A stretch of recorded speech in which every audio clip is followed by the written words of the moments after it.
Yes, Molly? Miss Jensen, is it true that people can tell when you're menstruating? No, it isn't. But you should be more careful than ever about personal cleanliness and daintiness. Change your underwear more often, and be sure and use a deodorant. And pay more attention to your hair and your nails, and plan to wear your prettiest dress. In other words, be your most attractive self. Multiple modes of media in our culture convey a set of limited rules, standards, and codes about masculinity and femininity. Print media and all forms of audiovisual media, such as advertising, film, and television, not only reflect society's notions of stereotypical gender roles, but they reinforce them through a variety of narratives that equate femininity to submissiveness and masculinity to dominance. This media barrage distorts the understanding of gender, hindering the process of individuals, namely women, reaching their full potential, but also setting up men to develop an unwarranted sense of self-esteem, self-concept, and self-efficacy.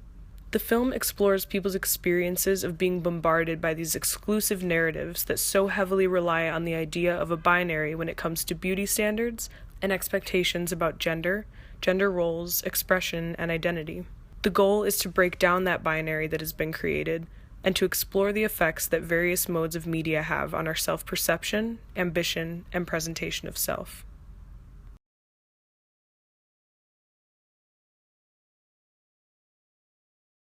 I think one of the interesting things about media is that it needs to send some very simple messages.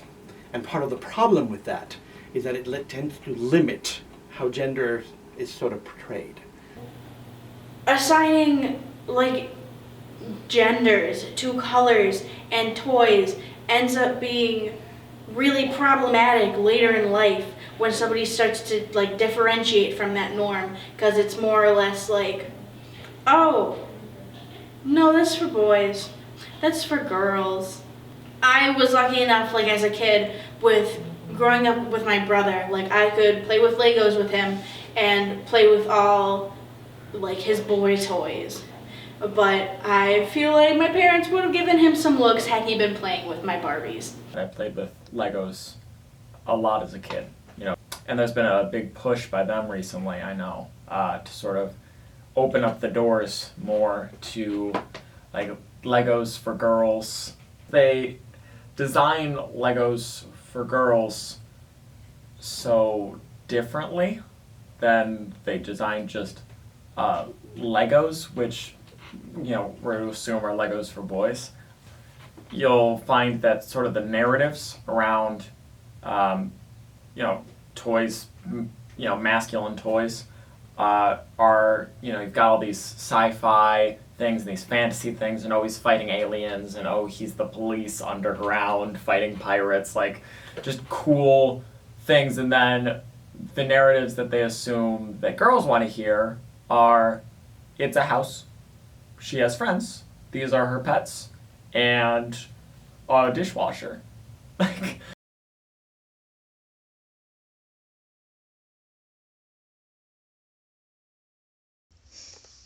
I remember as a kid, people would try to buy me girls' toys, and that's fine, but it wasn't my thing.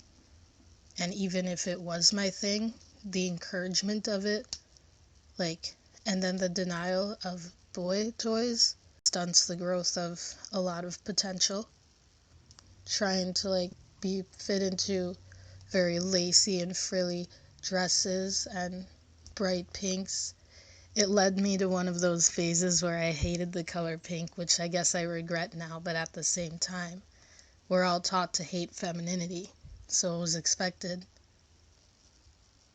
You're not really expected to be ambitious when you're a girl. Because coming out of World War II, there was the return from the wartime jobs that they had held to being expected to give those jobs up for the returning men.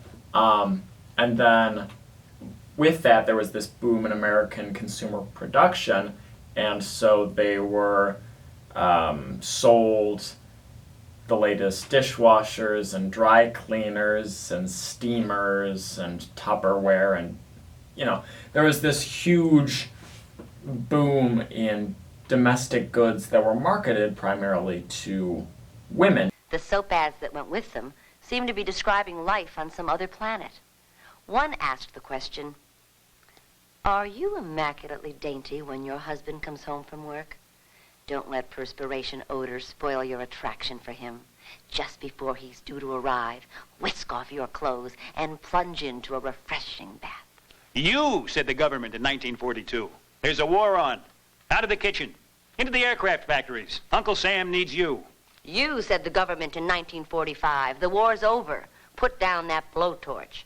Back into the kitchen. Uncle Sam needs your job for a homecoming veteran. Eve was the one who was tempted by the snake. She was the one who had original sin. And that was taught to young girls in Western culture since like 3,000 years ago. Women have been taught that for 3,000 years.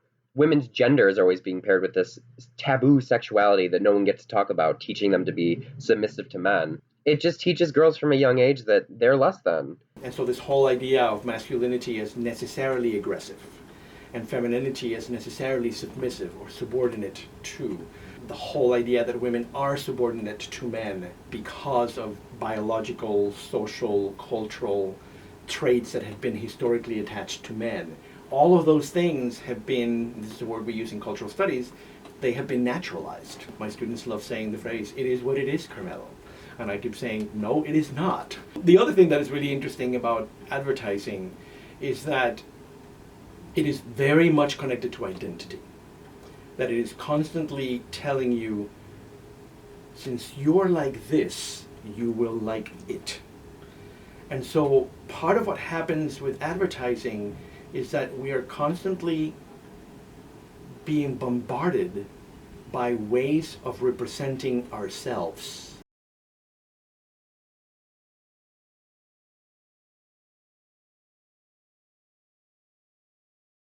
Black men are supposed to be hard and love women and not do fruity gay things, and I think that's really stupid. I don't know why black men and black women can't be like, hey, I love somebody of my same sex, without having people put them in this category, this stereotype. I personally never had the slightest bit of trouble finding protagonists that looked like me, that acted like me. All of the movies and shows I watched were pretty predominantly white people. So you figure I was watching things that people didn't look like me, they didn't really have the same situation as me, and that actually made me kind of insecure. The media definitely portrays a lot more white faces than it does people of color. That can definitely affect how you view yourself as a kid. Black women are either portrayed as submissive, or they're portrayed as this strong black woman who's single and doing these amazing things, which isn't a bad thing, because I watched my mom do that, so that's relatable. Black men, they're always either thugs or drug dealers or, the good kid getting mixed up in some trouble, or they are the abuser or this dominant guy. And if they want to portray someone who's gay in the black community in like a movie or a show, they usually always portray them as very flamboyant.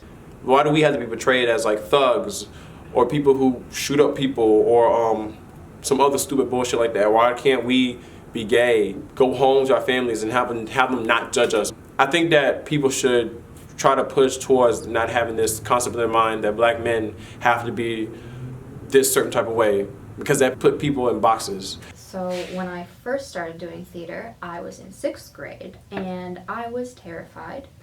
Acting already is like, you have to jump into a different character and you have to find ways to relate to that. And I never was able to do that at all, because on top of portraying a different character, I was also portraying a gender that I wasn't. And so then as soon as I started auditioning as a boy, I got a primary on my first try. All of a sudden I saw how much more potential I had as a boy over being a girl, and everything just went really well. And I think I was really lucky because people kind of pushed the idea aside that it could be possible that way. And so now what I think the media should be really working on is acceptance of all the genders, even the cross-dressing trans men.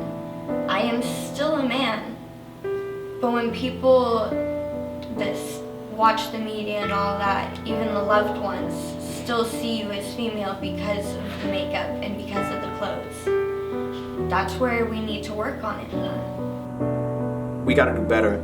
Teenagers, people our age, are killing themselves because they don't know what the fuck else to do. People are gonna hate me because I like the same gender. People are gonna hate me because I like to act and sing. People are gonna hate me because I don't play a sport. We can't keep having this fucking mindset because that's not getting us nowhere. I don't want my son to be gay.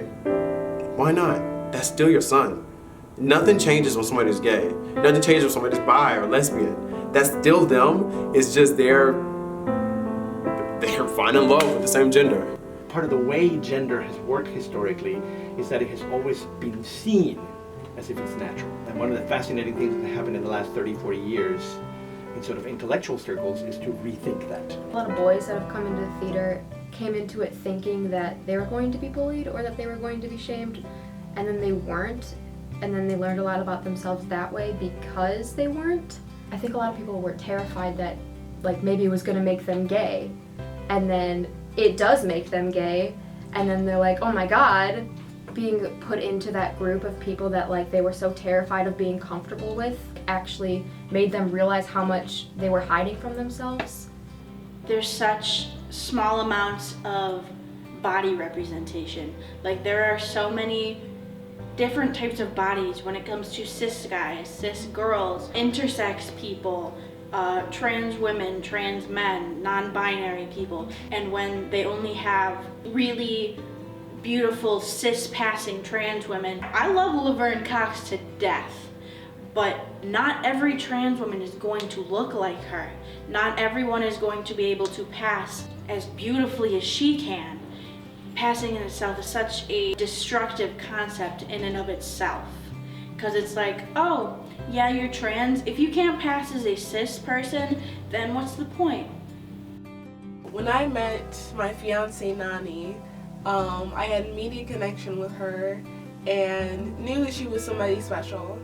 After a while, I was ready to actually do something about that and pursue her.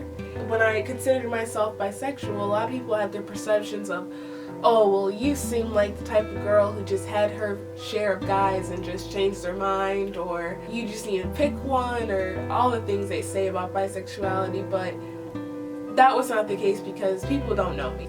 To be honest, I was into guys physically, but I could never reach that intellectual, emotional, or mental connection with guys ever. People still try to put their heterosexual labels on us because she dresses a certain way, more comfortable, and I guess quote-unquote masculine. They consider her the guy of the relationship and I'm the girl of the relationship, and that doesn't make any sense to me. When I finally decided to get more into my androgynous side of things, that was kind of my way of being like, to hell with your gender roles, I'm going to do whatever I want. And now you can sit here and try to figure out who's the girl. We're both the girl. It's a girl and girl relationship. There is no guy. I just think it's funny that you're homosexual, but they still try to push the heterosexual rules on you. My niece Elena, she's about 7 years old. Very, very, very bright. Very bright girl, so she's aware of a lot of different things.